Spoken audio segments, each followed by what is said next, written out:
In fashion world में आपका स्वागत है। आज हम आपके लिए लाए हैं घरचोरा में न्यू डिजाइन। ये पूरा गजी सिल्क के ऊपर घरचोरा आएगा, इस टाइप से ये पूरा घरचोरा आएगा। तो पूरी ये थ्रेड वर्क की बॉर्डर आएगी, साथ में हैंड वर्क आएगा। सभी ये हैंड टच का पूरा काम आएगा, मिरर का एंड स्टोन का। तो पूरी चेक्स में काम आएगा मिरर का।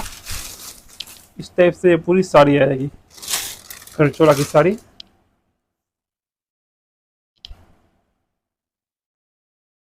और इसमें ये ब्लाउज पीस आएगा। ब्लाउज पीस एकदम रिच वर्क के ऊपर है। ये बैक साइड आएगा और ये दोनों स्लीव के ऊपर आएगा। और जो वर्क का फिनिशिंग है वो आप देख सकते हो नजदीक से, बहुत ही बढ़िया फिनिशिंग है। स्लीव का अटैच किया हुआ पूरा ये। एक बार फिर से हम घरचोरा साड़ी का पल्लू देख लेते हैं।